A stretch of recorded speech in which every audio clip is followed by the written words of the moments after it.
ನೋಡಿದ್ದು ಸುಳ್ಳಾಗಬಹುದು. ನಿಧಾನಿಸಿ ಯೋಚಿಸಿದಾಗ ನಿಜವು ತಿಳಿಯುವುದು. ನಿಧಾನಿಸಿ ಯೋಚಿಸಿದಾಗ ನಿಜವು ತಿಳಿಯುವುದು. ಆ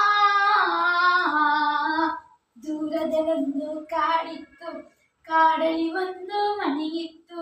ಮುಂಗುಸಿಯೊಂದು ಅಲ್ಲಿತ್ತು, ಮನೆಯನ್ನು ಕಾವಲು ಕಾಯ್ತಿತ್ತು. ಆ ಮನೆಯೊಡತಿ ಗಂಗಮ್ಮ, ತೊಟ್ಟಿಲವಳ ಕಂದಮ್ಮ. ಮುಂಗುಸಿಯಲ್ಲದೆ ಬೇರೇನು ಮಗುವಿನ ಆಟಕ್ಕೆ ಇಲ್ಲಮ್ಮ. ಮುಂಗುಸಿಯೊಡನೆ ಪ್ರೀತಿಯಲಿ, ಕಂದನ ಜೊತೆಗೆ ಪ್ರೇಮದಳಿ ಬಾಳುತ್ತಲಿದ್ದಳು ಗಂಗಮ್ಮ. ಮುಂದೇನಾಯಿತು ಕೇಳಮ್ಮ. ಮನೆಯಲ್ಲಿ ನೀರು ಮುಗಿದಿರಳು, ಹೊಳೆಯ ಕಡೆಗೆ ಹೊರಟಿರಳು. ಕಂದನು ಇನ್ನು ಮಲಗಿರಳು, ಮುಂಗುಸಿಯನ್ನು ಕೂಗಿದಳು. ಮನೆಯಲ್ಲಿ ಬೇರೆ ಯಾರಿಲ್ಲ, ಮಗುವಿಗೆ ಯಾರೂ ಜೊತೆ ಇಲ್ಲ.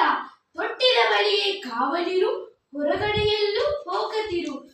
ಗಂಗೆಯು ಹೊರಗೆ ಹೊರಟಾಗ ಬೇಲಿಯಲ್ಲಿದ್ದ ಕರಿನಾಗ.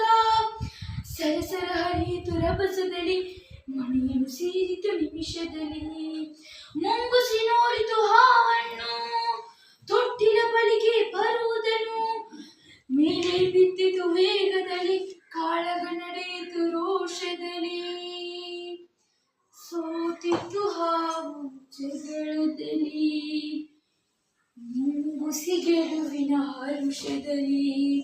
ಹಾವಿನ ಪ್ರಾಣವ ಹೀರಿತ್ತು, ಬಾಯಲ್ಲಿ ರಕ್ತವು ಜಿನುಗಿತ್ತು. ಗಂಗೆಯು ನೀರನ್ನು ತರುತ್ತಿರಳು, ಕೈ ಬಳೆ ನಾದವು ಕೇಳಿಸಲು. ಮುಂಗುಸಿ ಬಾಗಿಲ ಬಳಿ ಬರಲು, ಬಾಯಲ್ಲಿ ರಕ್ತದ ಕಡೆ ಇರಲು. ಬೆಚ್ಚುತ್ತ ಗಂಗೆಯು ನೋಡಿದಳು, ಮಗುವನ್ನು ಕೊಂದಿದೆ ಇದು ಎಂದು. ಮುಂಗುಸಿಯನ್ನು ಚಚ್ಚಿದಳು, ಅಳುತ್ತಾ ಒಳಗೆ ಓಡಿದಳು. ತೊಟ್ಟಿಲ ಕಂದನು ನಗುತ್ತಿತ್ತು, ನೆಲದಲ್ಲಿ ಹಾವು ಸತ್ತಿತ್ತು.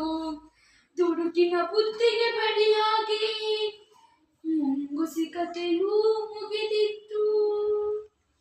ಕೇಳಿದ್ದು ಸುಳ್ಳಾಗಬಹುದು, ನೋಡಿದ್ದು ಸುಳ್ಳಾಗಬಹುದು.